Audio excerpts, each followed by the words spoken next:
Estamos aquí esta tarde para presentar un evento que yo tengo mucha ilusión, que es el de fotografía y psicoanálisis a partir de la obra de Pedro Jarque.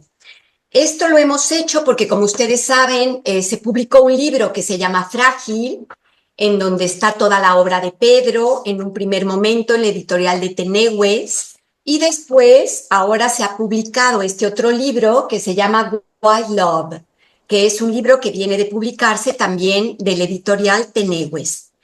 Entonces, vamos a hacer un evento en donde vamos a hablar de la fotografía y psicoanálisis, vamos a hablar de la esquicia de la mirada y tenemos el gran gusto de tener a nuestros colegas franceses y a Emmanuel Constantopoulos, que viene de Grecia, que van a hablar en francés, y los colegas que estamos desde España y desde México. Yo quiero comentarles que hay muchas personas que no van a poder conectarse y entonces, debido a ello, nuestro colega Carlos López va a hacer un enregistramiento del evento, es decir, va a grabar el evento. Así que, bueno, lo voy a traducir al francés para que me entiendan los que no hablan español. Je veux remercier les collègues qui sont là parce que je suis très contente de pouvoir de donner la bienvenue à collègues qui vient de Francia, Claire Gilly et Vanina Micheli Rechman, et notre collègue de Grèce, Emmanuel Constantopoulos. Je dis que je suis très contente de pouvoir faire cet événement parce que on avait eu le livre Fragile qui a été publié l'année dernière avec l'œuvre de Pedro Jarque, et puis maintenant le livre White Love qui est publié cette année-là avec son ouvrage. Mais en plus, comme vous savez, il y a beaucoup de photos de Pedro Jarque qui sont dans la couverture de nos livres de LaTeX. Il y a maintenant, j'ai très contente parce qu'il vient de sortir la preuve, c'est pas les livres publiés, mais c'est la preuve du livre Fraticidio. Et je vais vous dire que c'était une idée très originale parce que Pedro m'avait dit que si on pouvait faire les mêmes livres, c'est-à-dire la version espagnole et la version française dans les mêmes livres, donc on a fait la version espagnole de ce côté-là, et puis on a fait de l'autre côté la version française. Donc c'était là, on pouvait lire en espagnol, et puis là, on peut le lire en français. Et ça sera un livre que je trouve très original et que je suis très contente parce que c'est un roman. Et Vanina Micheli Rechman nous a invités pour présenter le livre les prochaines années à Paris. Et Emmanuel Constantopoulos a fait un prologue, Vanina Micheli Rechman aussi. Et peut-être on va avoir en mai de 2026 la possibilité de le présenter à Espace Analytique. Donc, je suis très contente parce qu'en plus, en mai, c'est mon anniversaire. Vous avez dit tous les collègues parce que tous qui sommes là dans les événements en ligne, dans les Zoom, et nous sommes des amis. Comme je vous avais dit, c'est un événement très agréable pour moi parce que mon anniversaire, c'est lundi. Donc, pour moi, c'est une célébration d'être là avec vous. Et c'est pour ça que j'ai dit, Vanina, si on pourrait présenter le livre en mai 2026, parce que c'est mon anniversaire aussi. Et pour moi, c'est une célébration de pouvoir présenter ce roman. C'est un roman très intéressant parce qu'il parle de beaucoup de générations, de grand-mère, puis fille, et puis grande-fille. Et c'est très intéressant, cette transmission inconsciente depuis la Révolution mexicaine jusqu'à maintenant. Et cette transmission à propos de la culpabilité entre frères, entre sœurs, et toute la condition familiale qui est très intéressante. Je vais dire aussi que Il y a des collègues qui m'ont dit qu'ils ne pouvaient pas se connecter dans l'événement parce que maintenant il y a plein d'événements présentiels. Donc, on va faire un enregistrement. C'est Carlos Lopez qui va enregistrer cet événement pour pouvoir après le diffuser en ligne. Donc, je suis très contente de tout ça. Bueno, pues vamos a iniciar este evento. Yo voy a iniciar con la inauguración tanto en español como en francés y después voy a darle la palabra a nuestros colegas que hablarán en francés y yo voy a poner en la pantalla la traducción al español para aquellos que los puedan seguir. Je veux dire que je vais commencer avec l'inauguration que j'ai fait. Je vais parler dans les deux langues, mais puis après, mes collègues vont parler en français pour tous les collègues qui ont là et qui parlent français. Et je vais mettre sur l'écran la traduction à l'espagnol pour les collègues qui ne parlent pas le français et pour lire dans l'écran. Donc, je vais commencer avec mon inauguration. Damos una cálida bienvenida a un encuentro imperdible, la esquicia y la mirada, un diálogo entre imagen y psique a partir de la obra del renombrado fotógrafo Pedro Jarque. Intervienen Emmanuel Constantopoulos de Grecia, Claire Gilly de Francia y Vanini Micheli Rechman también de Francia. La lectura que recomendamos es Frágil y White Love, que tiene la obra de Pedro Jarque. Exploraremos cómo la fotografía de animales salvajes puede interpelar el inconsciente, la mirada y lo real. ¿Puede una imagen conmover el inconsciente? ¿Puede lo visible hacer aflorar lo que permanece escindido en el sujeto? A partir de la obra fotográfica de Pedro Jarque, estas preguntas adquieren una densidad clínica y estética particular. La mirada del animal, capturada con precisión técnica y potencia simbólica, no es solo objeto de contemplación, nos interroga, nos desestabiliza. El psicoanálisis, en especial en la enseñanza de Jacques Lacan, ha explorado la tensión entre el ojo y la mirada, entre ver y ser vistos. En este cruce se sitúa la esquicia del sujeto, esa división estructural que nos constituye. La fotografía Narciso, portada del próximo libro de Late, El fantasma, condensa este dilema entre imagen y deseo, entre reflejo y goce. Lo que retorna en el espejo del agua no es el yo ideal, sino el enigma del otro. La escena fotográfica se convierte entonces en una escena fantasmática. El león no es solo un león, es una figura del inconsciente, un tótem que nos devuelve nuestra propia falta. Mirar estas imágenes es entrar en una zona de fractura, donde el deseo se hace visible y con él nuestra división. La imagen nos ve y al hacerlo revela lo que somos, sujetos atrapados entre el deseo de ver y el de ser vistos. Nous vous souhaitons la bienvenue à un rencontre incontournable, l'esquisse et le regard, un dialogue entre image et psyché à partir de l'œuvre du photographe renommé Pedro Jarque. Avec les interventions de Manuel Constantopoulos de Grecia, Claire Gilly de Francia et Vanina Micheli Rechman de Francia, on va recomender la lecture de Fragile et White Love. Nous explorerons comment la photographie d'animaux sauvages peut interpeller l'inconscient, le regard et le réel. Une image peut-elle bouleverser l'inconscient? Le visible peut-il faire surgir ce qui demeure clivé dans le sujet?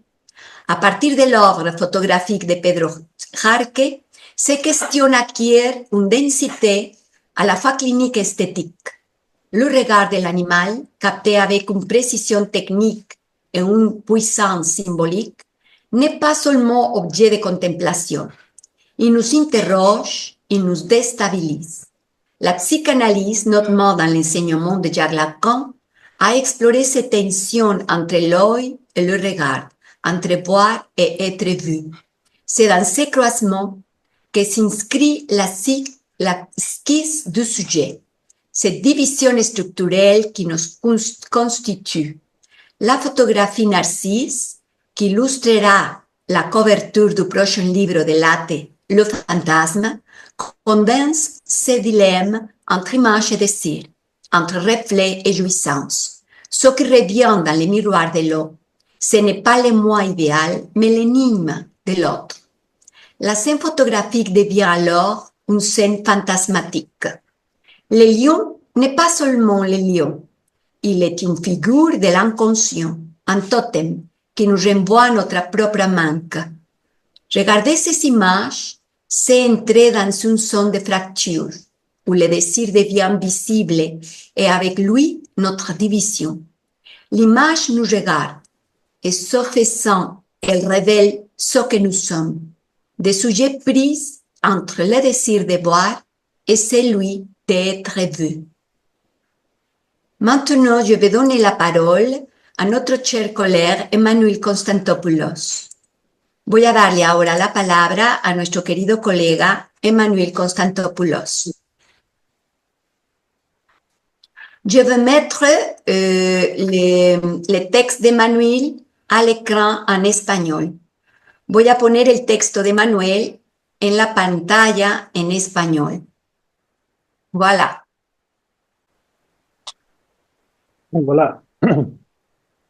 Je voulais remercier toi-même, Christina, pour cette invitation encore une fois. C'est un plaisir et un honneur pour moi.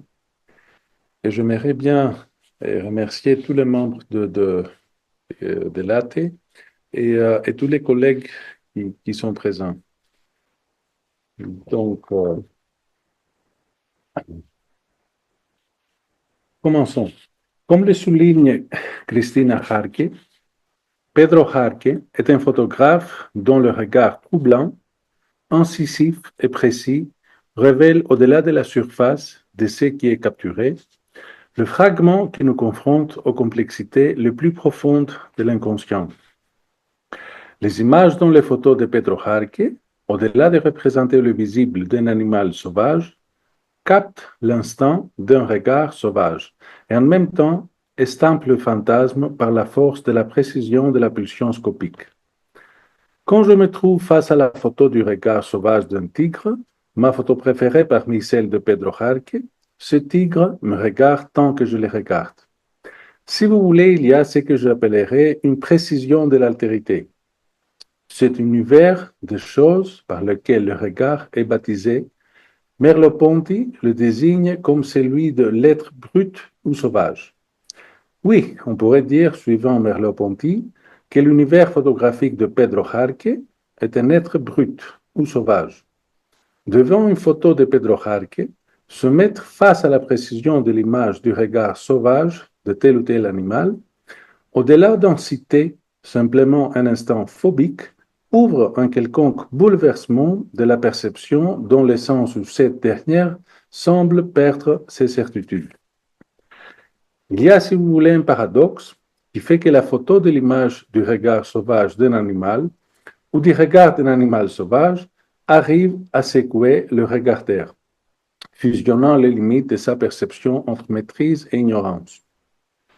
En d'autres termes, et pour le dire tout court, il y a de l'imperceptif dans la perception du regardeur, et cet imperceptif dans la perception trouve sa place royale dans les créations photographiques de Pedro Jarque et de son idiosyncrasie.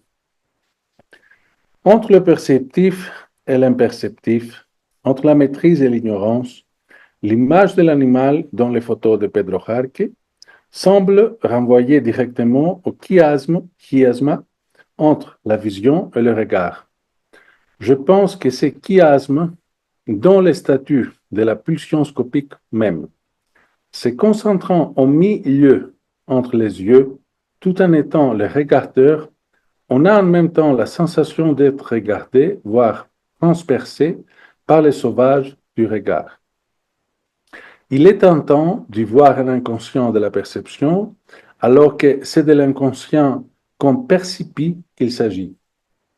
L'inconscient est dehors, ou plus précisément à la frontière, au lieu du chiasme, lieu occupé par le regard, nous dit Paul Laurençon.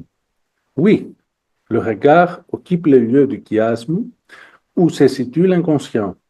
Autrement dit, s'il y a une topologie de l'inconscient, ce chiasme du perceptif et de l'imperceptif,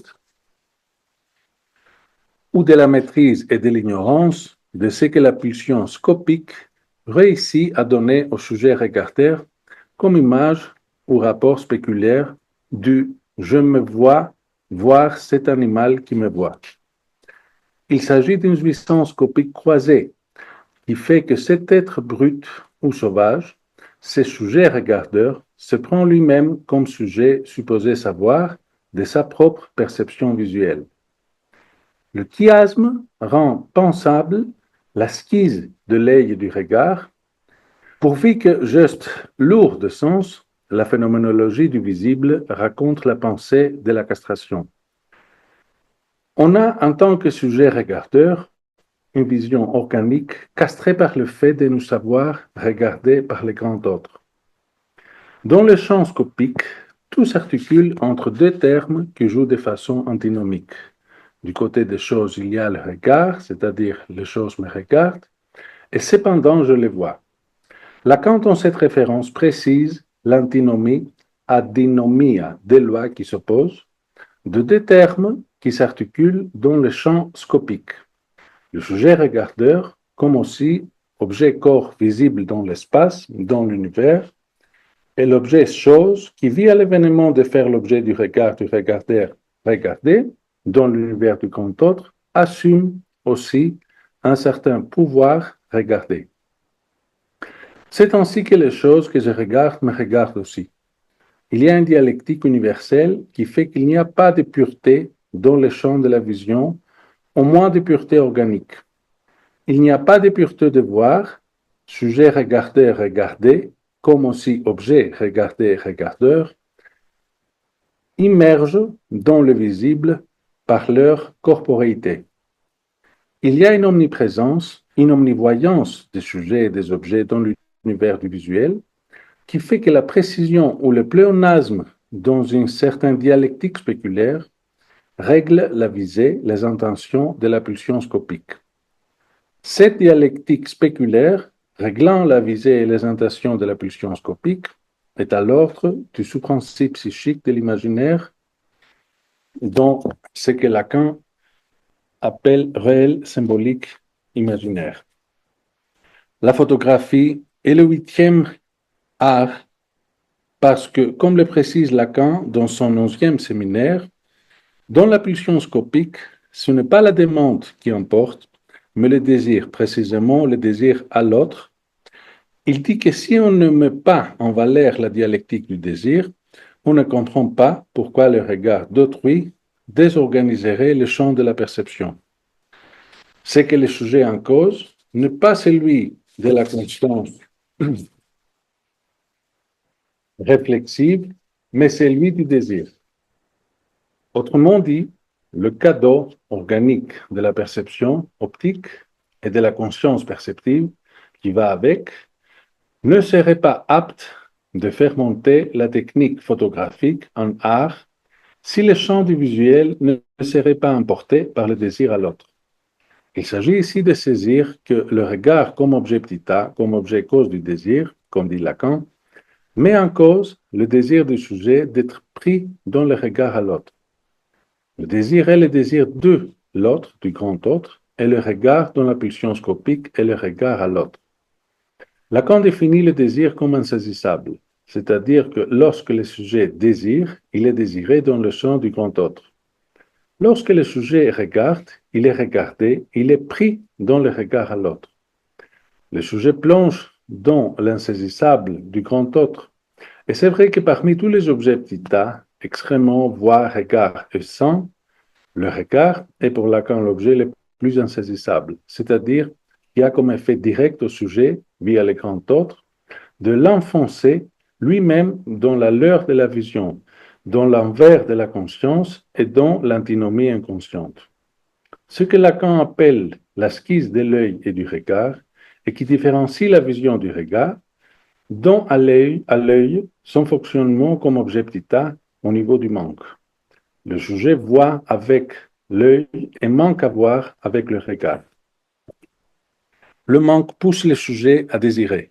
Le fantasme, chaque fois que le sujet désire, le pousse en même temps à relire l'histoire de ses identifications inconscientes et l'identification imaginaire dirige le sujet vers le ça me regarde, pure expression qui confirme que les choses me regardent tant qu'on les regarde. Je regarde, je me regarde, ça me regarde et être regardé accomplissent le puzzle qui conduit le sujet, via l'identification imaginaire, de tisser sans arrêt le désir. Tisser sans arrêt le désir veut dire qu'au niveau imaginaire, au niveau où le sujet fait la peinture de l'image du scénario de son manque, au-delà de la représentation, la danse de l'œil et du regard pousse ce même sujet à se perdre dans ses déterminations optiques. On dirait que l'objet regard apparaît comme l'objet le plus illusoire parmi les autres, à tel niveau qu'on peut se demander de quelle confiance à l'œil même et à l'organicité de la vision, le regard se permet de faire jouir le sujet à tout voir et à tout rater. Un regard qui taquine l'œil, confirmant les 1001 points aveugles qui s'instituent le faire jouir du non-rapport sexuel. Car à la fin du compte, c'est ça qui fait fonctionner l'effet photographique. C'est que la précision de telle ou telle photo, représentant telle ou telle personne, chose, moment ou lieu, peut s'accompagner de l'expression « il n'y a pas photo ». Il n'y a aucun doute qui désigne cette expression « il n'y a pas photo », c'est cette expression qui désigne le pléonasme du mot même précision.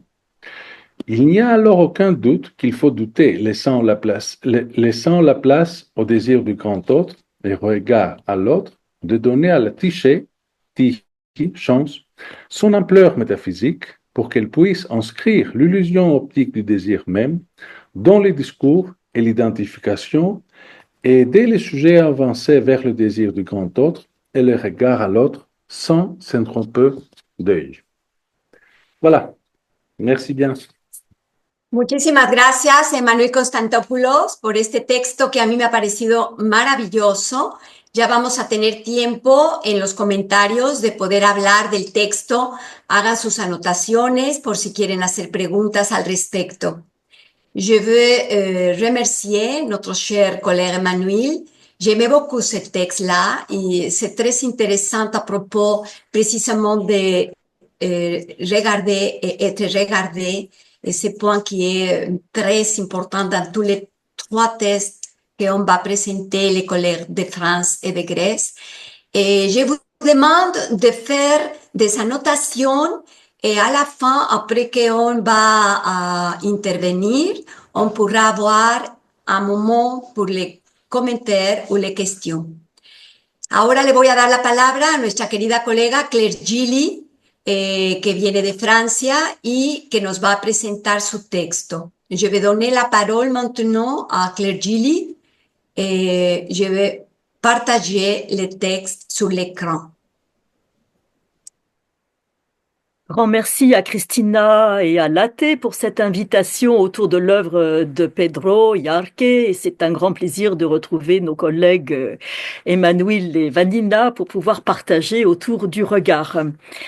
J'aimerais juste dire un tout petit mot en espagnol pour remercier en espagnol par respect pour nos auditeurs, aussi bien Christina que Adriana qui a supervisé la traduction parce qu'il y avait beaucoup d'expressions aussi avec des jeux de mots et qui m'a fait travailler le texte en espagnol, mais je le dirai en français. Donc, buenas tardes a todos. Muchas gracias, Cristina Jarque y Latte, por la invitación.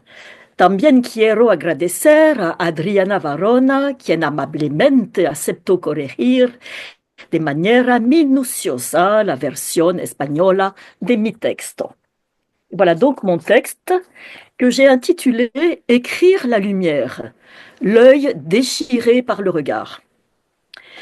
Quelle lumière Pedro Jarque a-t-il rencontrée qu'en répondant à l'appel de la faune, il se trouve capté par le regard des fauves? Quelle lumière capte-t-il pour la fixer sur la pellicule et venir nous capter à notre tour? nous rendant hypnotisés sous l'emprise du regard de ces animaux sauvages qui nous fixent à leur tour. Nous rappelant cette phrase de Lacan, le regard est l'instrument par où la lumière s'incarne. Et si vous me permettez de me servir d'un mot, je cite toujours Lacan, en le décomposant, je suis photographié. Car oui, Pedro Jarque, cet artiste et acrobate du regard, il éclaire son acte imprégné de son désir, photographier. Il nous fait vivre au plus près de la lettre l'étymologie de photographier, à laquelle Lacan se réfère implicitement, du grec ancien photos, lumière, et grapho, écrire. Littéralement, écrire la lumière, ou bien encore écrire avec la lumière. Ces photos deviennent donc des parchemins où, cliché après cliché, l'éclat de la lumière, concentré dans les yeux surgis de l'image, rejoint notre regard. On en clignerait presque des yeux. Quand je me détache de ce regard et cette lumière qui m'absorbe, le temps du premier regard, je découvre qu'elle continue à irradier le pelage de cette faune ourlée par une source invisible. Car seul un fond noir découpe les mouvements de ces animaux que l'on dit sauvages, surgis de nulle part. Sinon du regard de Pedro, incorporé dans les yeux braqués sur lui.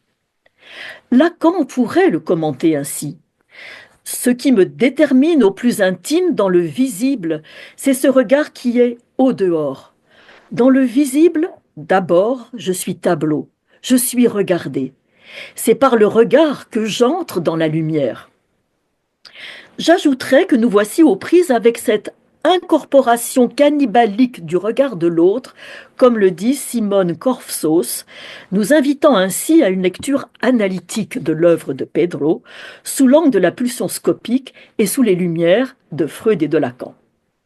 Ces fauves, surgis des photographies de Pedro, nous transportent dans ce Yellowstone Park, cette vaste réserve naturelle qui, sous la plume de Freud, deviendra la métaphore, je le cite, du royaume psychique de la fantaisie, où grouille toute une vie pulsionnelle à l'état sauvage, prête à surgir depuis la boîte noire de l'inconscient.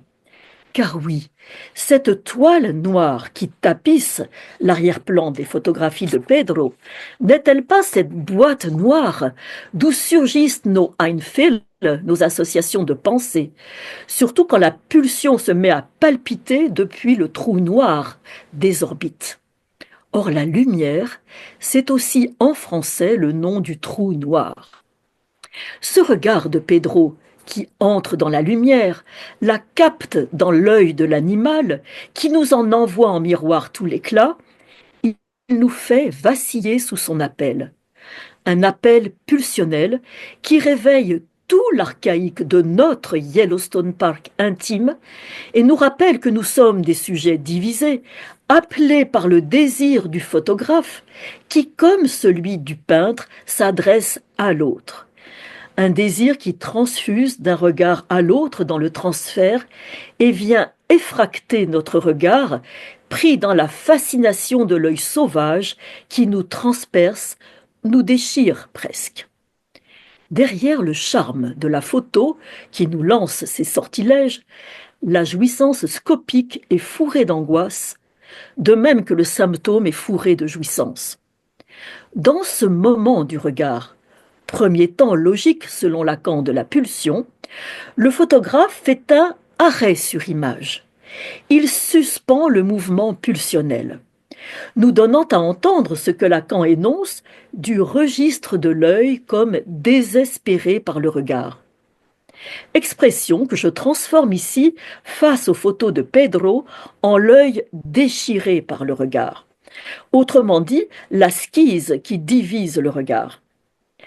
Quelque chose en moi instaure une fracture, une bipartition de l'être, une schise, dit Lacan, juste après avoir énoncé « C'est à ce registre de l'œil comme désespéré par le regard qu'il nous faut aller pour saisir le ressort apaisant et charmeur, la fonction du tableau.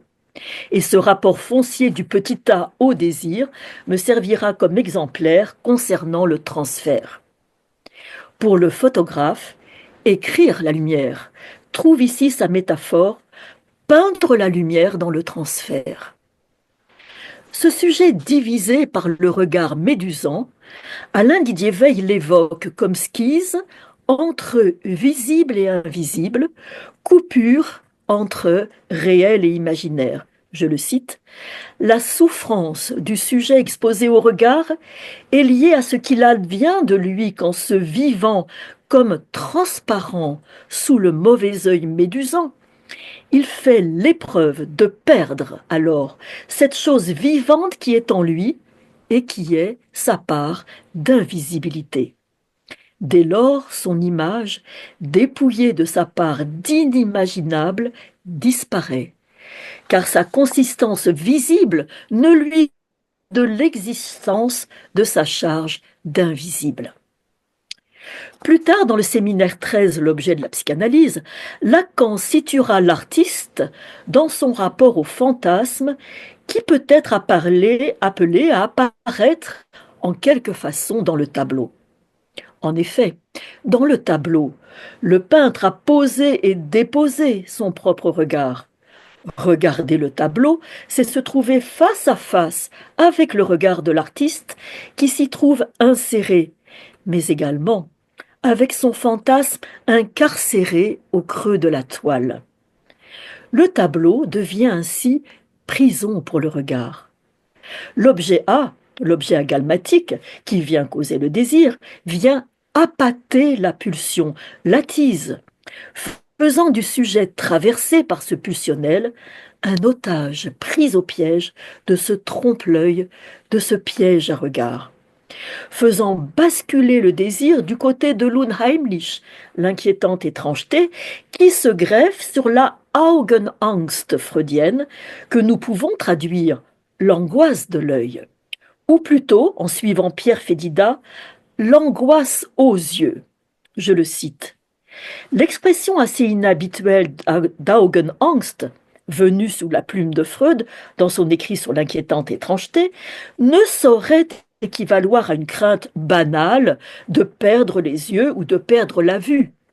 Car Augenangst, c'est l'angoisse, aussi bien en tant qu'elle affecte la vue, qu'elle vient par les yeux et touche aux yeux qui voient.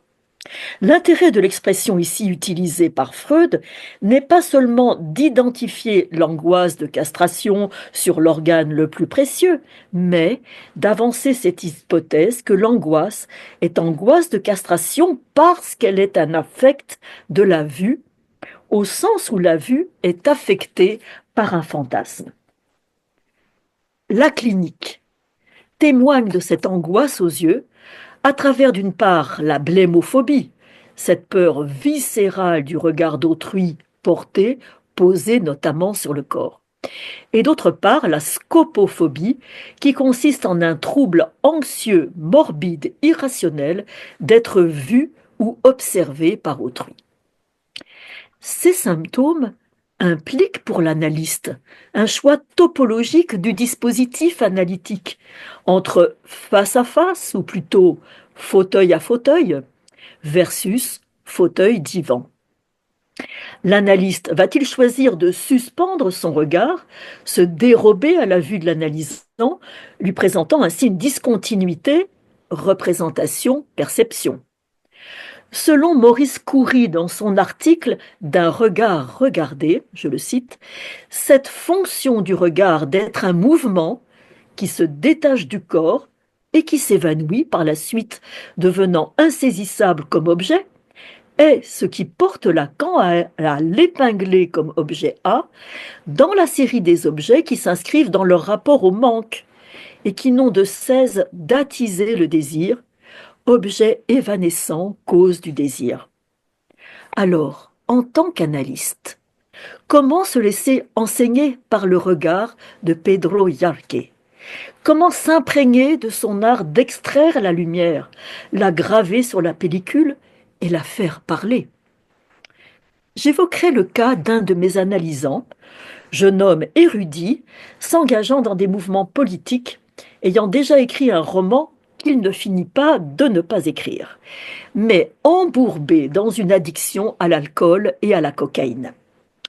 Il arrive un jour en séance assez titubant, s'allonge, puis se relève en bondissant tel un fauve du divan, allume le lampadaire, se campe sous la lumière et me demande: pourriez-vous me regarder dans les yeux?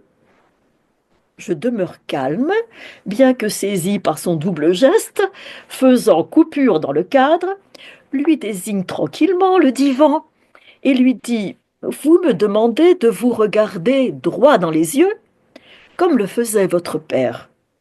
Dites-moi plutôt ce que vous me demandez de voir dans vos yeux. Il demeure un instant chancelant sous le lampadaire, puis s'effondre non pas sur le divan, mais sur le fauteuil qui me fait face. Il dit alors: je dois faire face à ma déchéance. Je suis rentré ivre-mort cette nuit, mais j'ai eu le réflexe quand même de vouloir retirer mes lentilles de contact. Après, je ne sais plus rien, mais je me suis réveillé ce matin avec les draps tachés de sang. Je ne voyais plus rien. J'ai réalisé que j'ai failli m'arracher les yeux en voulant retirer mes lentilles de contact. J'ai lacéré mon blanc de l'œil. Je reviens des urgences. J'ai eu peur qu'ils me prennent pour un fou ou un psychopathe. La séance riche en associations portera sur l'œil et le regard, mettant en lumière ce qu'il appela lui-même ses points aveugles, ses assauts pulsionnels exacerbés, finissant leur course folle dans un blackout mortifère. Puis il se surprit à dire: cela fait si longtemps que ça dure. Ça crève les yeux pourtant. En français, ça crève les yeux signifie c'est évident. J'arrêtais là la séance. Il venait de passer du premier temps logique, le moment du regard, au second temps logique, le temps pour comprendre. Et venait de parcourir à reculons les 3 temps de la pulsion, voir, être vu, se faire voir. Au moment de conclure, nous rappelons donc que si Lacan évoque ce registre de l'œil comme désespéré par le regard, s'il en fait certes le paradigme du rapport qui unit le peintre à la fonction du tableau, il en fait également ce rapport foncier du petit a au désir. Désir à l'autre qui sous-tend la pulsion scopique et qui introduira toute sa réflexion approfondie à venir sur le transfert. Ce regard imaginé par Lacan au champ de l'autre, comme il l'expliquera lui-même, est appel à l'autre. C'est un regard invoquant, comme une œillade lancée comme désir à l'autre. Dans son sillage, nous nous interrogeons sur ce qu'il en serait d'une mise en résonance de ces avancées dévolues à la pulsion scopique pour interroger la pulsion invocante dans son rapport au dire. Autrement dit, en quoi la voix angoisserait-elle ou désespérerait-elle la parole au point de la déchirer en lambeaux, comme nous le disait cette analysante qui, pendant ces périodes d'aphonie, évoquait sa voix en lambeaux. Enseignante, elle ne pouvait plus enseigner, mais s'adonnait à sa passion, retoucher des photos de manière artistique, à la manière de Pedro, en effaçant les fonds pour les repasser en noir et chercher à mettre des coups de projecteur. Ou bien alors, elle griffait une plaque de métal avec des sortes d'épingles afin que la lumière puisse se réfracter de façon différente selon le sens des encoches. C'était donc une sorte d'écriture par le vide, je la cite, pour ne pas faire mourir la lumière, disait-elle. Cela nous renvoyait à Alain Arnaud dans Les hasards de la voix, je le cite, le poème, recueil de lambeaux de corps, de morceaux de voix, l'écriture sonore tente de retrouver l'origine dissimulée, de reconstituer l'unité éclatée. Éclos dans la perte de l'être, il accueillerait la trace d'un acharnement, celui de la voix poétique, à reconduire une présence, à redonner sa chance à l'être. C'est peut-être ce que j'ai voulu faire ici, un poème, une ode en hommage à l'œuvre photographique de Pedro, un hommage à ce qu'il met au travail de la pulsion scopique qu'il magnifie et met en lumière, redonnant sa chance à l'être du regard. Merci à vous. Muchísimas gracias a nuestra querida Claire Gilly por este texto tan bonito que habla de la obra de Pedro. Merci beaucoup à Claire Gilly pour l'hommage qu'il a fait à Pedro Jarque dans ce texte merveilleux. Como je vous avais dit, on va avoir le temps pour faire des commentaires ou des questions à la fin de l'événement. Ahora voy a darle la palabra a nuestra querida colega Vanina Micheli Rechtman. Es un placer para mí tener aquí a Vanina y me da de verdad una gran alegría porque el texto que ella ha hecho es precioso y además porque ella también se dedica a la fotografía. Y yo estuve viendo las fotografías porque me mandó un enlace y son fotografías magníficas. Entonces, no solamente como psicoanalista, sino también como fotógrafa, ella puede analizar y hablar de la obra de Pedro Jarque con ese ojo, que no es nada más el ojo clínico de la psicoanalista, sino también el ojo del artista. Et maintenant, je vais donner la parole à Vanina Micheli Rechtman. Elle habite à Paris, est psychanalyste à Paris. Et je vais dire un mot parce qu'elle est aussi photographe. Donc, je trouve très important de pouvoir parler de l'ouvrage de Pedro Jarque, pas uniquement du point de vue de la psychanalyse avec cet œil clinique, sinon aussi avec l'œil de l'artiste, qui est aussi Vanina. Et je vais partager à l'écran les textes. Allez-y, querida Vanina. Merci beaucoup, Christina, pour ton invitation. Je suis toujours ravie de participer à tes événements. Je suis ravie aussi de voir nos collègues. Et je te remercie beaucoup parce que ça m'a permis de découvrir, grâce à toi, l'œuvre de Pedro Jarque, que j'aime évidemment beaucoup. Et donc, j'ai intitulé mon texte « Pedro Jarque, l'animal comme miroir de l'inconscient ». Donc, les liens entre photographie et psychanalyse ouvrent un champ de réflexion riche qui est à la croisée de l'image, de l'inconscient, de la mémoire et du désir. La psychanalyse, fondée par Freud et poursuivie et réactualisée par Lacan, explore les dimensions inconscientes de l'esprit humain, le refoulé, le fantasme, le rêve, la mémoire. Mais la photographie, quant à elle, est un médium qui fige l'instant du réel, mais qui dépasse le simple enregistrement, car elle évoque, trouble et convoque le passé. Photographie et psychanalyse... Photographie et psychanalyse ont en commun la relation au temps, à la mémoire et à l'inconscient. L'une comme l'autre questionne la vérité de ce qu'elle montre. Une photographie n'est jamais neutre, elle révèle autant qu'elle dissimule. Comme un rêve ou un symptôme, elle peut être analysée pour ce qu'elle trahit malgré elle. Donc la photographie comme trace du refoulé. Tout comme les symptômes analysés par Freud et Lacan, une photographie peut être vue comme une trace de quelque chose de non dit. Roland Barthes, dans son livre La chambre claire, parle de la photographie comme d'un « ça a été ». Elle certifie donc une présence passée, mais aussi une perte, un manque. Ce lien au deuil, au souvenir, à la mort est aussi profondément psychanalytique. Barthes écrit à propos d'une photographie de sa mère que ce n'est pas tant ce qu'elle montre qui le touche, mais ce qu'elle évoque inconsciemment. C'est une image qui réactive un désir, une douleur, un attachement enfoui. Certains photographes captent plus que l'apparence, en montrant des états psychiques, des affects, Par exemple, la photographe américaine Diana Arbus photographiait des marginaux ou des personnes hors normes, avec une frontalité qui révèle autant leur fragilité que leur humanité. Elle captait au fond l'inconscient visuel de la société. De même, l'analyste photographie, entre guillemets, le discours de l'analysant, au sens où il en extrait des images, des scènes, des lapsus, qu'il développe comme on développerait un film argentique. La séance analytique peut être vue comme un laboratoire de révélation.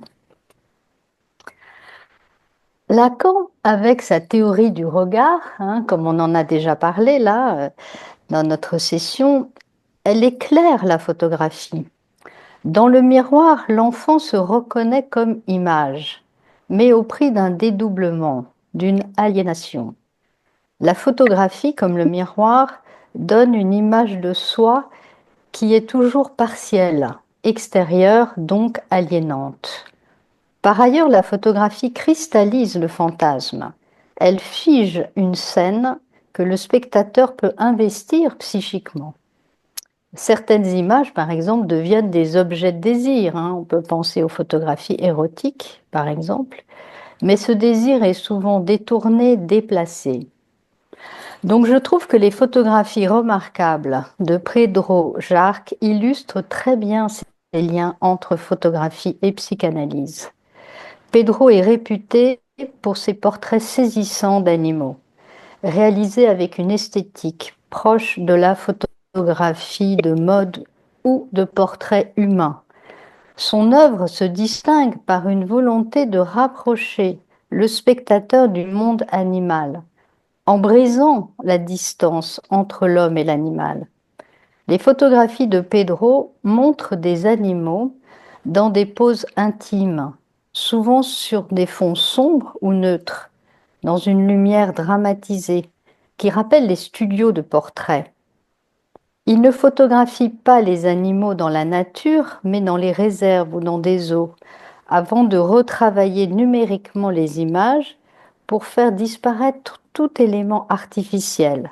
Il s'agit donc de reconstruire une présence animale dépouillée de tout contexte de captivité. Pedro applique les codes du portrait humain au monde animal. Cela se manifeste à la fois par une lumière maîtrisée, souvent latérale, qui donne du volume aux formes et fait ressortir les textures, les poils, les plumes, la peau, une profondeur psychologique, en particulier dans les regards, qui semble parfois interroger le spectateur. Et il y a aussi une composition sobre, qui isole le sujet et accentue sa dignité. Cette approche humanisante incite le spectateur à regarder l'animal autrement, non comme un objet d'étude zoologique ou un simple élément du paysage naturel, mais comme un être sensible et digne. Pedro veut également sensibiliser à la fragilité des espèces animales. En montrant leur beauté, leur noblesse et leur individualité, il rappelle que beaucoup d'entre elles sont menacées par l'activité humaine.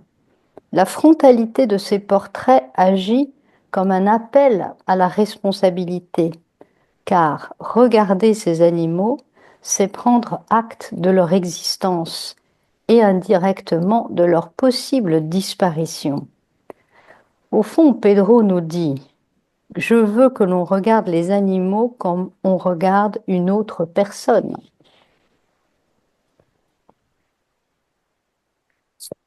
Même si ces images semblent très naturelles, elles sont construites numériquement. Ce paradoxe, montrer l'animal dans toute sa vérité, grâce à ce montage très travaillé, renforce le message.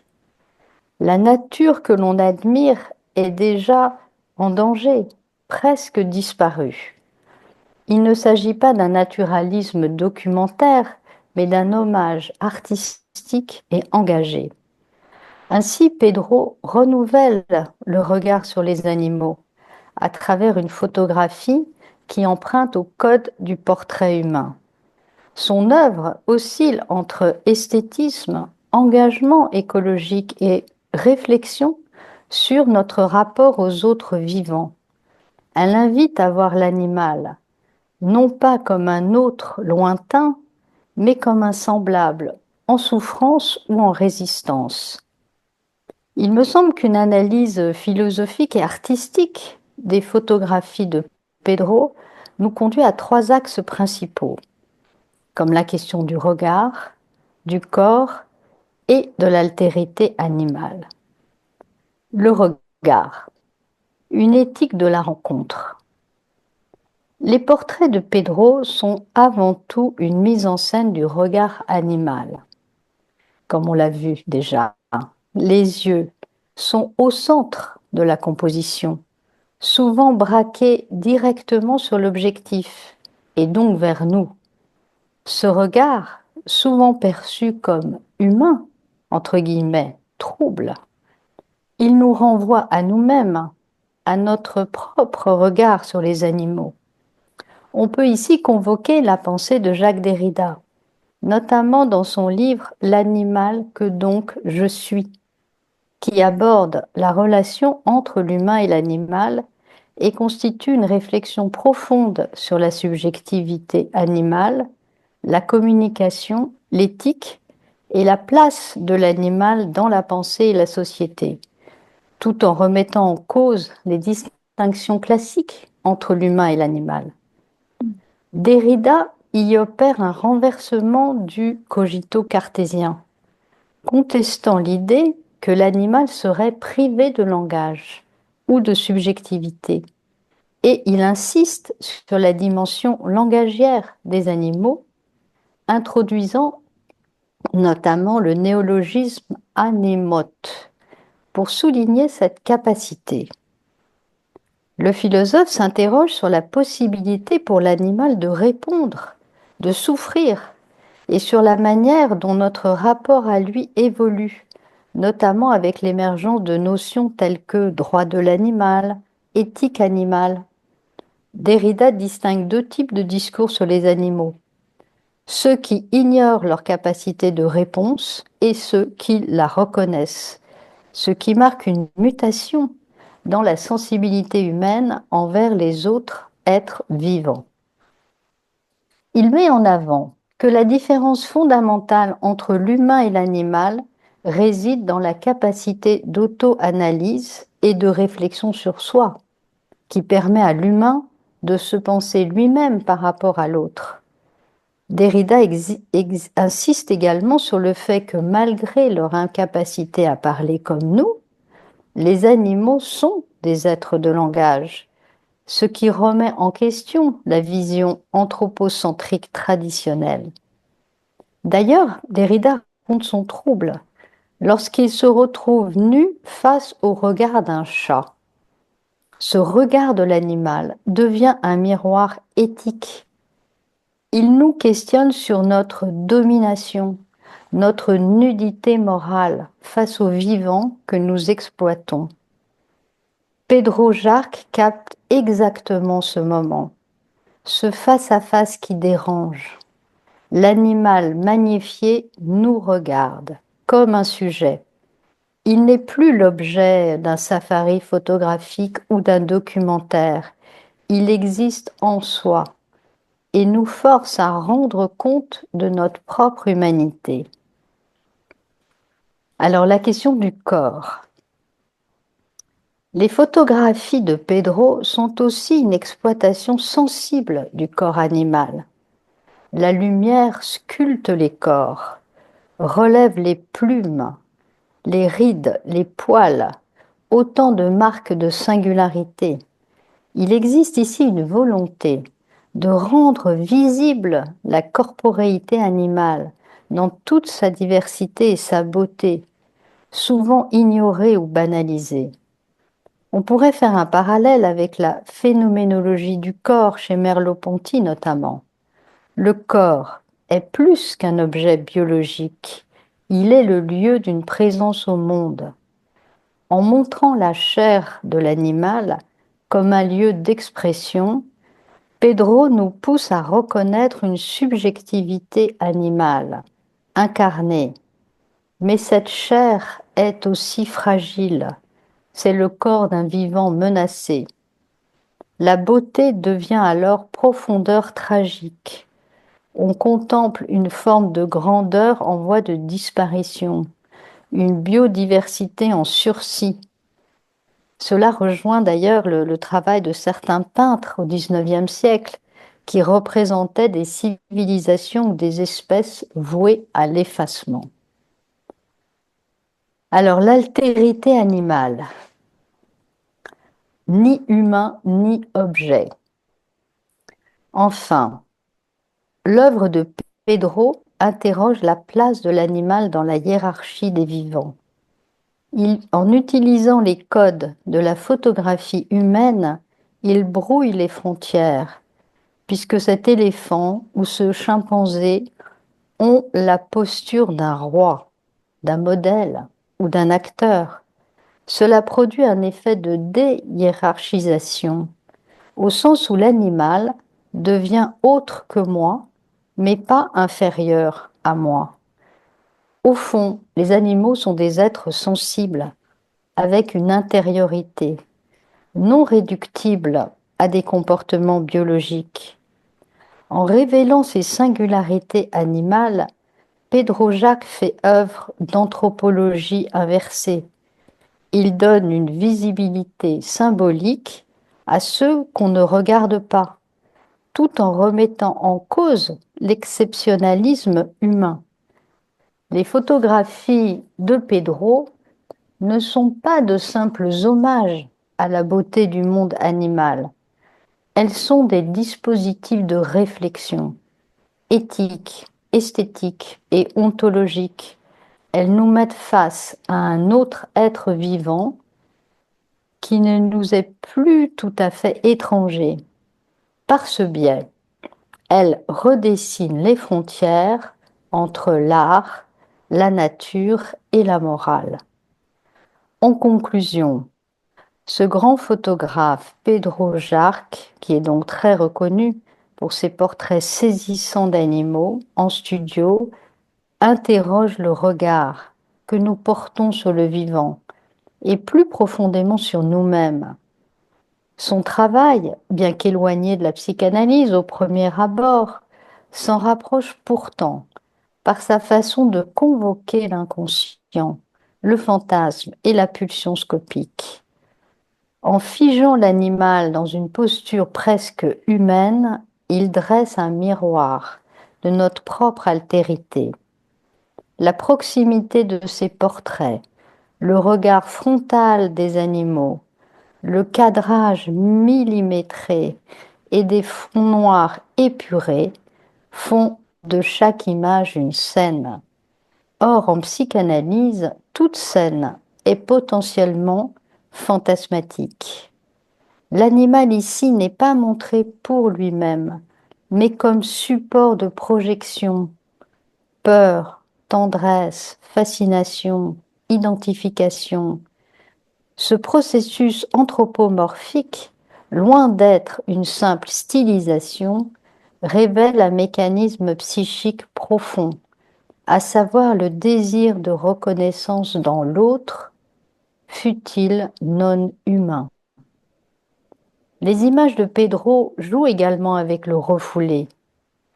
Dans la tradition freudienne, l'animal est souvent associé aux pulsions primitives, sexualité, agressivité, instinct de survie. En les magnifiant, en les esthétisant, Pedro ne les nie pas, il les sublime. Il donne forme à ce que la culture cherche souvent à domestiquer. Ainsi, ces photos deviennent révélatrices d'une tension entre le naturel et le culturel, entre le contrôle et la sauvagerie, entre le moi civilisé et le ça pulsionnel. Lacan nous a montré que le regard n'est jamais neutre. Dans le dispositif photographique de Pedro, le spectateur est pris dans une pulsion scopique.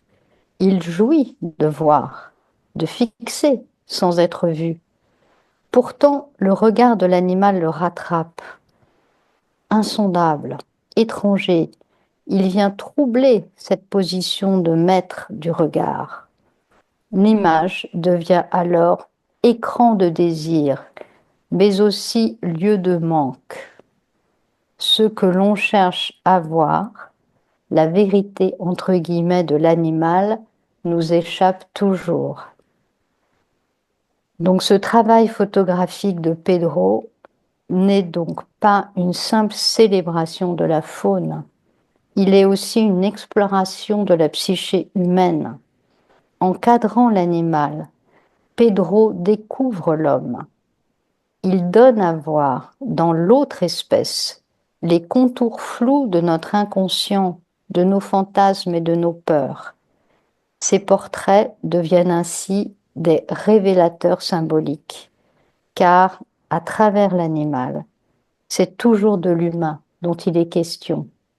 Merci beaucoup de votre attention.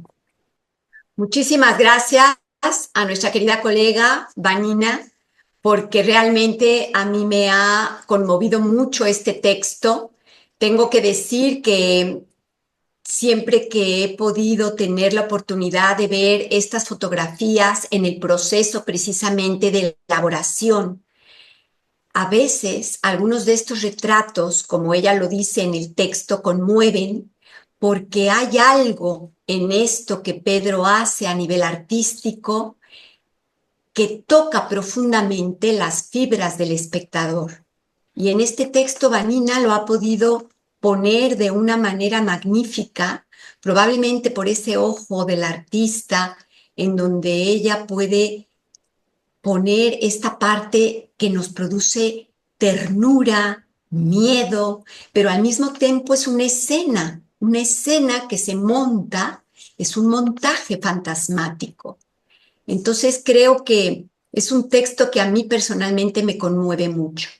Je veux dire que le texte de Vanina m'a beaucoup touchée depuis que je l'ai lu. Je trouve qu'il y a là l'œil artistique, comme je vous avais dit au début, parce qu'elle est aussi une photographe. Donc, il y a cette question qu'elle peut dire à propos de l'approche qu'on peut avoir en tant que spectateur de l'ouvrage de Pedro Jarque. Quand j'ai le privilège de pouvoir regarder les moments de process de l'élaboration d'images, il y a des fois que c'est vraiment touchant parce qu'on est là en essayant de voir, comme Vanina a dit dans le texte, quelque chose de la vérité de l'animal, on peut dire, mais qui toujours échappe. C'est là la manque, c'est là la manque de le spectateur. Et Pedro a le privilège, le talent de pouvoir faire émerger ça dans l'image. Donc, c'est vraiment incroyable pour moi. Ahora voy a hablar mi propio texto. No lo voy a poder pasar en la pantalla en francés porque no puedo leer y al mismo tiempo pasarlo en la pantalla. Así que yo les pedí a mis colegas franceses que lo envíen a sus contactos en francés para que lo puedan tener. Voy a hablar lentamente para que puedan escucharlo los que no hablan espagnol, pero yo puedo enviar el texto después en français. Maintenant, c'est à moi de vous présenter mon texte. Je ne pourrai pas le mettre sur l'écran au moment que je le lis en même temps. Donc, j'ai demandé à mes collègues français d'envoyer à leur contact le texte en français. Donc, je commence. ¿Puede una imagen revelarnos algo de lo escindido del sujeto? ¿Qué nos interpela desde el ojo animal, desde la lente del fotógrafo, desde el campo del inconsciente? Estas preguntas, lejos de buscar respuestas concluyentes, se abren como umbrales a una experiencia estética y clínica que tiene, en la obra de Pedro Jarque, un dispositivo privilegiado para pensar lo visible, lo mirado y aquello que sin mostrarse nos confronta. quisiera centrarme en la fotografía titulada Narciso, que tendrá el honor de engalanar la portada de nuestro próximo libro, El Fantasma, de Lapsus de Toledo, España.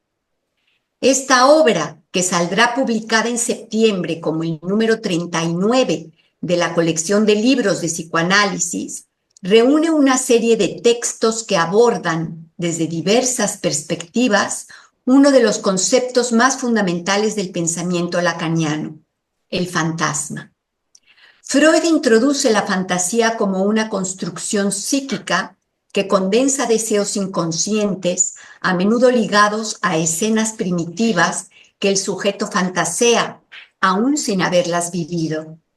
Lacan retoma este concepto y lo eleva a una función estructurante, el fantasma, que opera como una pantalla entre el sujeto y el deseo del otro, sosteniendo una forma de goce que da consistencia a la subjetividad. No se trata de una ilusión, sino de una escena montada que organiza la relación del sujeto con la falta. La elección de Narciso para la portada no es casual. Esta imagen, aludiendo al mito y a su dimensión especular, capta visualmente la lógica del fantasma como montaje imaginario en el que el sujeto se mira y se pierde. En este punto, arte y teoría psicoanalítica se enlazan, haciendo visible lo que en el inconsciente se trama. En el mito, Narciso queda capturado por su propia imagen reflejada en el agua. Se enamora de sí mismo, sin saber que ese otro que contempla es él mismo. Esta fascinación lo lleva a la muerte, mostrando el carácter mortífero de la identificación narcisista. Lacan retoma esta estructura en su teoría del estadio del espejo, en la que el yo nace de una identificación imaginaria con una imagen totalizante del cuerpo. Es un momento fundacional del sujeto, pero también de alienación. El yo se constituye fuera de sí en el campo del gran otro. Esta imagen especular, unificada, coherente, ideal, se convierte en la base sobre la cual se construye el fantasma. Pero el fantasma no es solo imagen, es una puesta en escena donde el sujeto se ubica como objeto del deseo del otro. En la fórmula lacaniana del fantasma, el sujeto barrado se articula con el objeto A, ese resto inasimilable que encarna el goce. El fantasma entonces permite al sujeto sostener una cierta relación con el deseo, filtrado por una imagen o escena que lo protege de lo real del goce. La fotografía de Pedro Jarque, de León, llamada Narciso, al presentar esa captura especular, nos confronta con el montaje imaginario que encubre la falta estructural. No muestra simplemente un yo que mira, muestra al sujeto atrapado en una escena que se repite, donde se confunde la mirada con el ser, el deseo con la imagen, el goce con la muerte. Así pues, Narciso, en la portada del libro El Fantasma, no es solamente una ilustración, sino que es una resonancia, un eco visual del dispositivo fantasmático que sostiene al sujeto en su estructura y lo mantiene a salvo, aunque al mismo tiempo lo condene de lo insoportable del deseo. En la imagen del libro, la fotografía de un león agachado sobre el agua, cuya mirada frontal se refleja en el espejo del agua, se condensa una tensión estructural que remite directamente a lo que Jacques Lacan llamó la esquisia del ojo y la mirada. El león no solo mira, nos mira, o más bien algo nos mira desde él y nos sitúa como espectadores en el lugar de quien es mirado sin saber exactamente por qué o por quién. Esta escisión, l'esquisse, entre el ojo, órgano de la visión mediador fisiológico del mundo, y la mirada, función pulsional, efecto del deseo del otro, es fundamental para comprender cómo la imagen de Pedro Jarque se transforma en acontecimiento escópico. El sujeto, nos dice Lacan, no se reduce a quien ve, sino que se constituye como tal al ser visto, reconocido. La fotografía de Pedro Jarque, en este sentido, no es solo una representación de un animal, es una escena en la que el sujeto del deseo es convocado por la mirada misma de la imagen. El león, inclinado sobre el agua, remite de forma inmediata al mito de Narciso. Pero en este caso, la imagen narcisista no es simplemente el reflejo especular, sino la alteridad inquietante que se aloja en el doble. No hay aquí contemplación enamorada, sino una especie de reconocimiento imposible.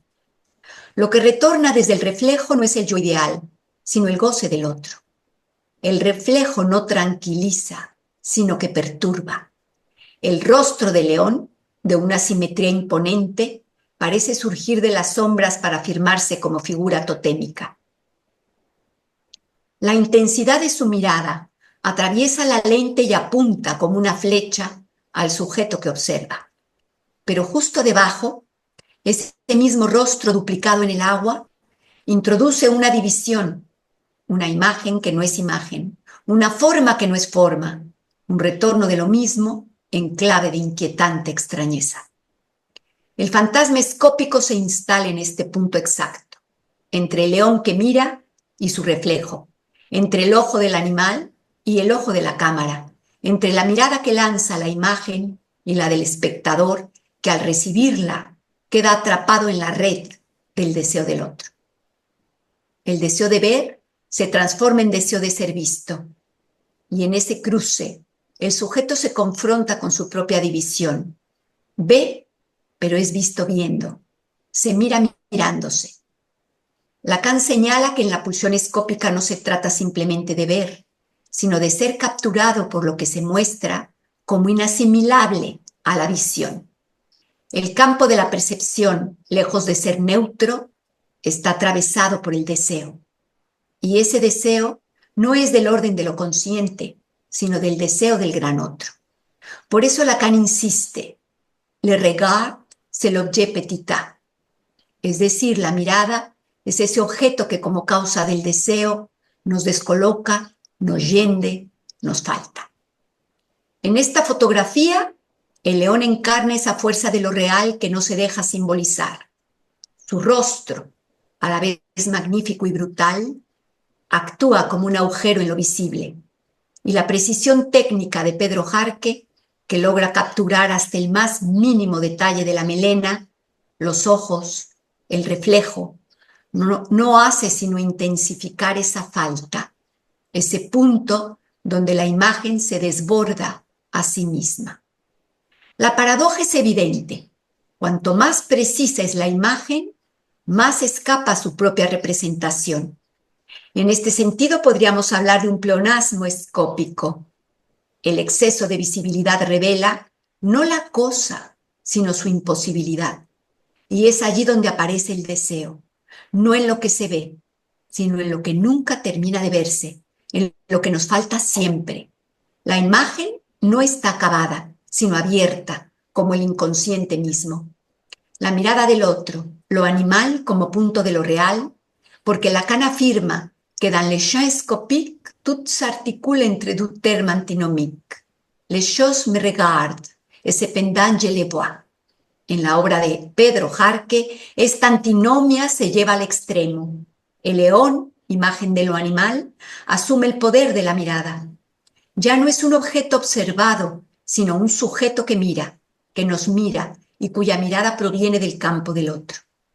Pero, ¿quién es ese otro? No es simplemente Pedro, el fotógrafo, ni siquiera el espectador. El otro es esa instancia simbólica que organiza el deseo y el goce. El otro es el lugar desde donde el sujeto es mirado como objeto, donde el deseo se articula como falta y como exceso. La fotografía en este punto se convierte en una escena fantasmática. No representamos al león, sino que el león nos representa, y lo hace como figura de goce, como emblema de lo real, que no se deja domesticar. Su mirada, en tanto que mirada del otro, nos devuelve nuestra propia falta, nuestro deseo de ser vistos, nuestra angustia de no saber qué se ve cuando se mira. Desde una perspectiva lacaniana, el inconsciente no es interior ni subjetivo en el sentido tradicional. Es estructural, está fuera, en el lenguaje, en la mirada, en la imagen. Por eso, cuando una fotografía nos mira, lo que en realidad ocurre es que el inconsciente se localiza en el campo del otro. La imagen deviene sujeto, o mejor dicho, se convierte en el lugar donde el sujeto es despojado de su supuesta centralidad. El león de Pedro Jarque no es solo un león, es también una máscara, un velo, un semblante. Es una forma de mostrarnos lo que no queremos ver, que somos mirados antes que mirantes, que estamos ya insertos en la lógica del deseo antes de poder decidir qué deseamos. Y que toda imagen es, en última instancia, un retorno de lo reprimido, un recordatorio de nuestra división constitutiva. En ese sentido, la fotografía se sitúa en el punto más cercano al acto analítico. Hace ver lo que no se ve, pone en juego la esquicia del sujeto, revela lo imposible de suturar la experiencia en una unidad estable, absoluta. Y lo hace no mediante la palabra, sino a través de la imagen. Por eso en el corazón de esta fotografía hay una pregunta que insiste. ¿Qué nos mira desde ahí? ¿Qué nos mira desde el león?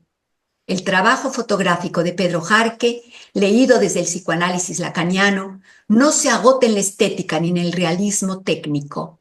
Su potencia radica en hacer de la imagen un acontecimiento psíquico, una fractura en el espejo del yo, un llamado desde el otro. El león, al reflejarse en el agua y mirar de frente, nos coloca en la escena de Narciso, pero en una versión invertida. Ya no es el yo el que contempla, sino el deseo del otro el que lo observa.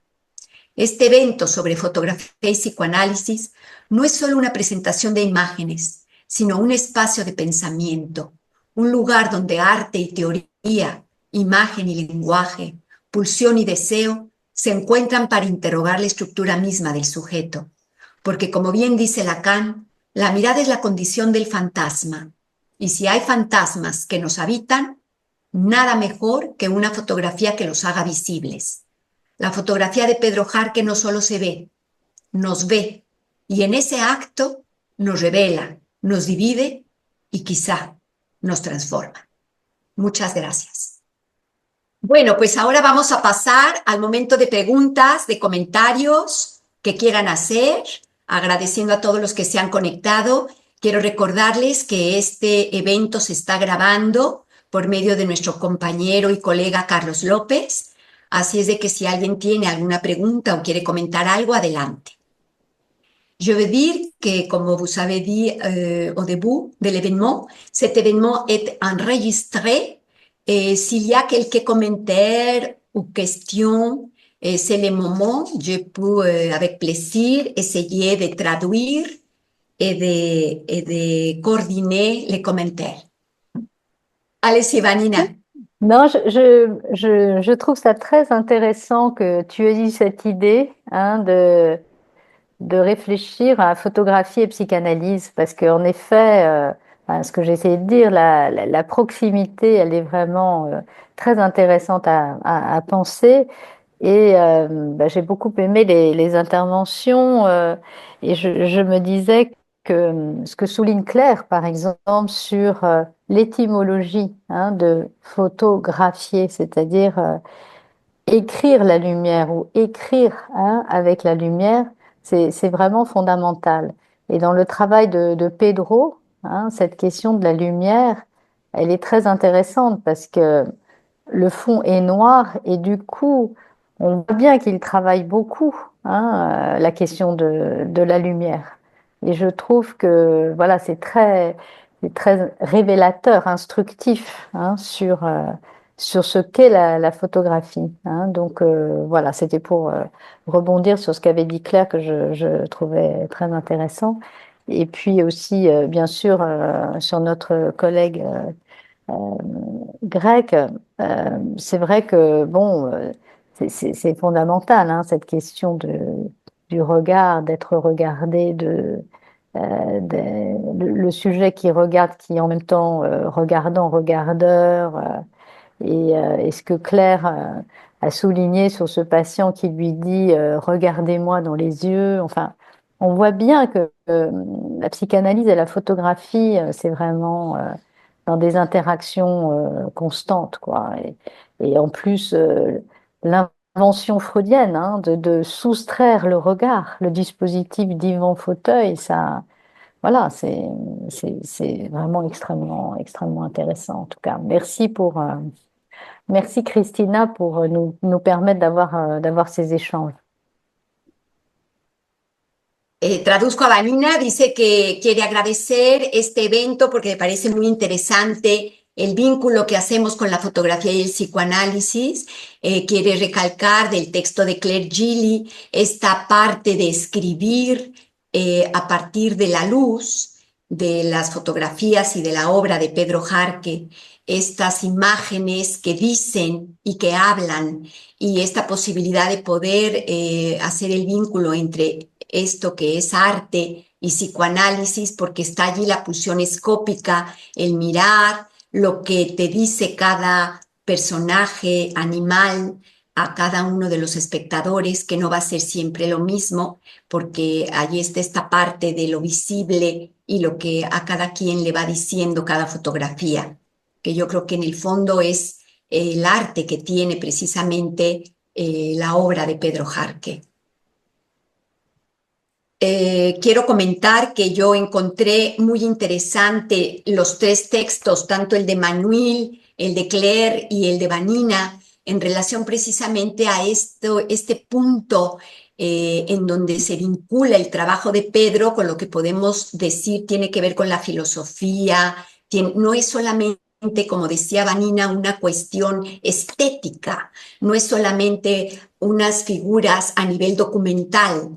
Fíjense que en este libro que yo les enseñaba en un inicio, el de White Love, hay un filósofo francés que fue profesor nuestro y que probablemente los colegas franceses deben conocerlo.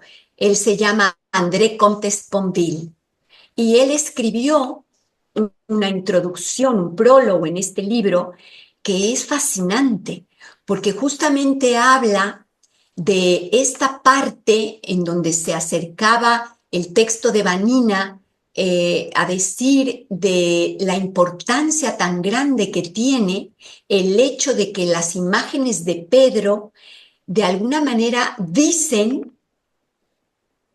la necesidad de tener cuidado ante la amenaza de extinción de estos animales. Y esto es una cuestión filosófica. Y es una cuestión ontológica y es una cuestión cultural. Entonces, creo que hay un cruce importante en esta obra de Pedro, esto que yo les decía sobre lo que te toca, la mirada de cada uno de estos animales que aparecen en las fotografías y que te ponen en contacto con esa situación, digamos, mundial que es tan importante. Je veux dire que je trouvais très intéressante les trois textes de nos collègues parce que il écrit depuis la même chose d'un philosophe que peut-être les collègues françaises doivent connaître, qui est André Comte-Sponville. André Comte-Sponville a fait le prologue du livre White Love. Il a été notre professeur et il est un personnage très reconnu à la France. Il a écrit plein de livres de philosophes et maintenant il est très intéressé pour pouvoir être à côté de la problématique de l'extinction de ces espèces animaux. Et je trouve très touchante le moment dans le texte de Vanina où elle a dit précisément que l'ouvrage de Pedro Jarque n'est pas seulement une question esthétique, ni c'est seulement une question documentaire, sinon que c'est un ouvrage philosophique, ontologique et psychanalytique, dans la mesure où l'image, sans parler, nous met en question avec cette problématique de l'extinction des animaux. Donc ça, pour moi, c'est vraiment touchant. Et c'est ça que le prologue d'André Comte Sponville parle. Je peux dire une chose peut-être? Oui, allez-y. Ouais, écoutez, j'aurais presque envie de dire l'inverse. J'aurais presque envie de dire, est-ce que ce regard nous dit pas quelque part pourquoi vous êtes en train d'aller à votre perte et votre destruction? Puisque ce regard-là nous dit quelque part la beauté de ces animaux, viennent nous dire, mais on a tout, tout est magnifique, c'est comme un rêve, sauf que vous avez la parole. Et je trouve qu'il nous interroge dans cette, peut-être, cette phrase qui est bien connue, hein. C'est en gros, qu'est-ce que vous voulez? Que voy? Vous, les humains. Je vois ces deux macaques là en photo devant moi, ils me regardent avec ce sentiment de presque d'une inquiétante étrangeté, je dirais, comme voilà cette chose qui quelque part vous êtes amené à vous détruire et nous on est dans le règne animal à vivre un bonheur. Et est-ce que c'est pas ça qu'on voit à travers ces regards qui bien sûr qui sont riches d'un discours, mais qui en même temps un silence qui ne font que nous interroger. Alors c'est vrai que bon, cette proximité, je dirais aussi, est intéressante parce que voilà, on n'aura jamais l'occasion de voir un loup aussi près, avec autant de précision et de découvrir quelque part quelque chose qu'on ne voit pas en fait. On ne voit pas. Pour moi, les animaux sont loin de nous. On a perdu cette proximité. Un chat, bon, nous rappelle ça quelque peu, mais cette beauté du monde, je pense que voilà, on l'a perdu et j'ai le sentiment que ces photos nous rappellent à ce questionnement. Voilà, cette étrangeté. Merci beaucoup, cher Olivier. Traduzco. Dice que a él le parece que esta mirada que nos mira tiene que ver con algo del orden de la destrucción y de una pérdida de esta belleza magnífica como un sueño que nos mira y que nos interroga y que nos hace ver a los humanos con un sentimiento de extrañeza, ver esta cosa como de la posibilidad de destruirse el reino animal. Hay una mirada que es rica y que tiene que ver con algo que está perdido, porque hay un silencio que nos interroga, pero al mismo tiempo esa posibilidad de ver la proximidad de los animales que él piensa que se ha perdido. ¿En qué momento podemos tener un lobo tan cerca con esa exactitud o un león tan cerca con esa precisión? Entonces como que nos invita a descubrir algo a nivel de estos animales, algo que está lejos porque se ha perdido, no tenemos esa proximidad. Es una belleza que tiene que ver con el mundo, pero que está perdida y que nos lleva a interrogarnos. Facundo, qué gusto verte. Hola. Hola, ¿qué tal? Me das pie para hablar. Qué alegría tenerlos acá. La verdad que escuchar tremendas voces en Late siempre es hermoso, que se sumen. Tengo que decir primero, muchísimas gracias, Claire Shelley, por ese texto tan poético, tremendamente poético. Es una belleza el deslizarse de las palabras dentro de ese texto. especialmente cuando empieza con esta etimología de lo que es fotografiar. La verdad que lo disfruté muchísimo. Así que muchas gracias porque leerlo, a la vez yo, la verdad que lo silencié y lo fui leyendo yo en español y me pareció bellísimo, bellísimo y súper claro además. Eh, por otro lado, me quedé pensando que cuando vemos la foto de Narciso, a mí me pasó algo muy particular con esa foto. Yo antes de mirar al león miré al reflejo. Lo primero que me llamó la atención de esa fotografía fue el reflejo. Y resulta que cuando veo la foto del reflejo, el reflejo no nos está mirando a nosotros, sino que está mirando al león y el león a su vez nos mira a nosotros. Eso me pareció que es el efecto de la fotografía, ¿no? Entonces, de repente cuando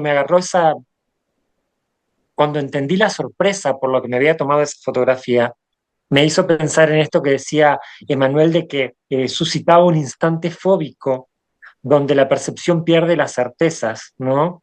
Eh, y también me quedé pensando en que dice, creo que lo entendí así yo, que hay como un riesgo en poner en el reflejo el sujeto supuesto a saber, ¿no?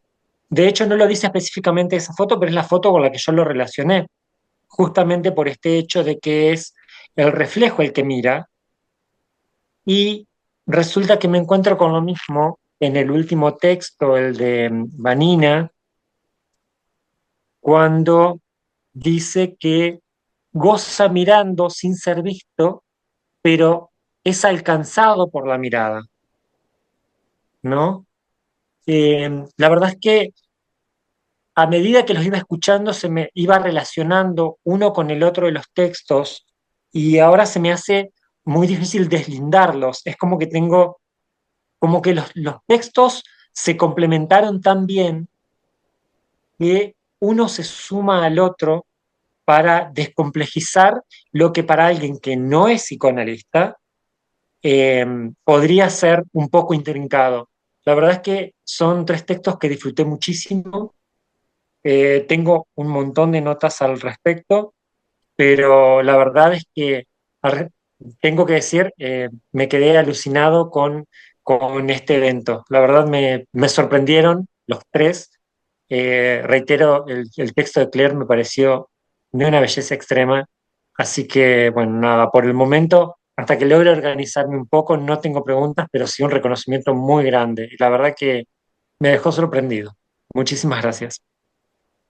Gracias a ti, querido Facundo. Je vais traduire. Il a dit qu'il trouve magnifique tout l'événement. Il veut remercier les trois textes. Il a trouvé très poétique les textes de Claire Gilly avec une beauté de l'étymologie. Il a beaucoup joui les textes. Et je veux dire que Facundo est poète en Argentine. Et donc, il a trouvé très poétique les textes de Claire. Et il a dit qu'il a aussi réfléchi à propos de les textes de Narciso, parce que, comme je vous avais dit, les textes que j'ai écrits, c'était à partir d'une photo de Pedro Jarque, qui est un lion qu'il a appelé Narciso, parce que c'est un lion qui a les reflets dans l'eau. Alors Facundo a dit que cette photo de Narciso, de le lion, de la couverture de notre prochain livre qui va s'appeler Les Fantasmes et qui va être publié ici en Espagne en septembre. Et en plus, je veux dire que les textes d'Emmanuel Constantopoulos, de Vanina Micheli Rechman, de Adriana Barona, de Facundo Podestá, ils vont être dans ce livre de Les Fantasmes. Et alors Facundo a dit que dans cette photo, il a pris une question de surprise al regarder la photo et puis en écoutant le texte d'Emmanuel, où Emmanuel a dit qu'il y a un instant phobique Oui, et la précision perd la certitude. Et alors, dans les reflets de l'eau, de l'élion, comme si dans ces reflets, il peut être le sujet supposé savoir. Parce que Facundo a dit que la première fois qu'il a vu la photo de lion, il a vu les reflets au début de regarder les lions. Il a vu les reflets de l'eau. Alors, dans le texte de Vanina, Facundo a pu regarder qu'elle a écrit qu'il y a une jouissance en regardant sans être regardé. Donc, ça mène à Facundo à la photo de lion où il y a les reflets et qu'il trouve que tous les trois textes qu'on a dit aujourd'hui sont complémentaires et que lui qui n'est pas un psychanalyste, il est un poète, des fois trouve très complexes les textes psychanalytiques et que dans cet événement, il a trouvé les textes très complémentaires et très intéressants et surtout, il a beaucoup compris. Donc, il veut remercier l'événement de l'ATE. Gracias, querido Facundo. J'aimerais bien dire quelque chose, Monique de la Gontrie. Bien sûr, je remercie beaucoup. J'ai pas tout entendu correctement. Ça va trop vite, mais j'apprécie beaucoup et j'ai déjà le texte de Claire que je remercie parce que j'aurai grand plaisir à le relire, à le travailler. Et les autres aussi, bien sûr, si je peux les avoir. Et là, particulièrement, ce qui me vient, j'ai un assez grand écran, j'ai donc vos cadres, et je suis interrogée par la personne qui a mis la photo. Je ne sais pas si c'est un chimpanzé, si c'est un homme. Je pense que c'est peut-être ça vient de l'intelligence artificielle et que bon, c'est MT. Je ne sais pas si derrière je connais pas, j'ai pas l'habitude de voir les personnes qui viennent dans ce que vous présentez là et enfin dans votre site je me demande si c'est un homme ou si c'est une femme qui est derrière. Je me demande si elle se cache ou si elle veut interroger. Voilà. Et j'ai aperçu en même temps, tout à l'heure, Olivier, qui a mis son portrait aussi comme ça, assez grand, que je n'avais jamais vu. D'habitude, je vois d'autres, quand il n'est pas là au naturel, je vois d'autres images. Et j'ai associé comme ça entre les deux. Voilà, c'est quelque chose qui... il y a dans quelque chose, enfin, où je regarde comme ça, ce regard fixe de côté, un haut qui est humain, euh, un bas de visage, enfin, plutôt animal. Euh, et c'est vrai que c'est interrogeant. Qu'est-ce que ça veut montrer? Chacun pourrait sans doute dire quelque chose. Comment il reçoit ça? C'est évident. Euh, il y a quelque chose qui me gêne, enfin, quelque chose qui me dérange dans cette photo qui reste là comme ça. C'est vrai que ça me donne l'envie voilà, d'ouvrir comme une photo pour voir qui est derrière et ce qu'il a à dire. C'est-à-dire que finalement, ça me renvoie à la parole.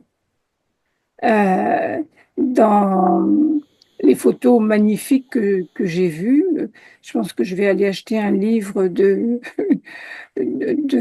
Rarke, là, parce que je n'en ai jamais, j'en ai pas, et que la photo du lion est on reçoit ça, enfin, on reste à regarder, enfin, c'est admirable. Et, et donc, je pense que là, en feuilletant d'ailleurs, et en voyant le fond noir, euh, la lumière des yeux, le regard direct qui, euh, euh, qui ne fait pas peur, hein, qui est très présent, qui est plein de vie, qui est même humain, je dirais. Euh, voilà. Et donc, dans la, la, c'est vrai que le regard est quelque chose euh, qui a beaucoup d'importance. Et, et, et voilà, bon, en tout cas, les petites choses que je peux dire par rapport à ce qui m'a, à ce que je livre là comme ça, parce que vraiment, ça m'interroge. Muchísimas gracias, querida Monique. Voy a traducir. Dice que a ella le parece que estas imágenes la interrogan, qué es lo que está ocultando cada imagen. Ella percibe los retratos, las imágenes entre dos personas, entre dos imágenes, y ve la mirada del animal y se interroga qué es lo que nos muestra. Hay algo detrás de esas fotografías que parece que pudieran decir algo, no hay palabras, no hay nada para decir, pero es como si algo dijeran y un interrogatorio sobre lo que hay detrás.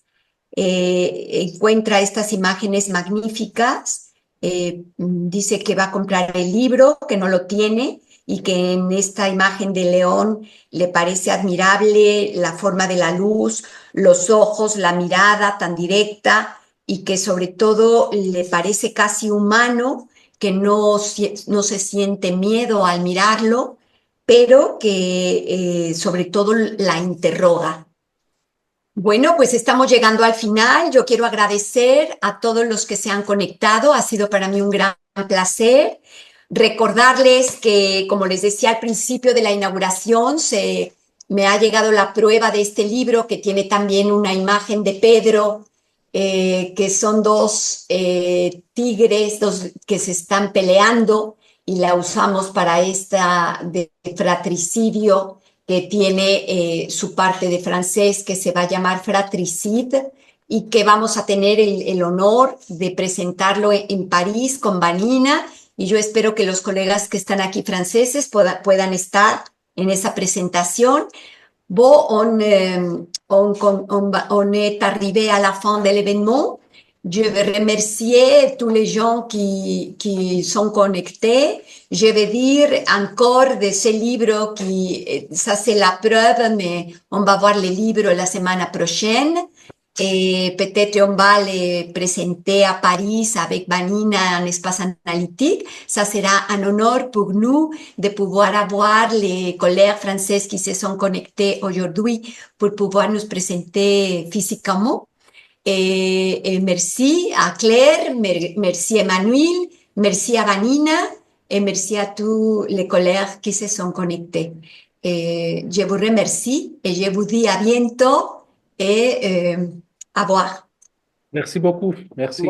Merci, Christina. Merci Christina, à très bientôt. À très bientôt. Merci à vous.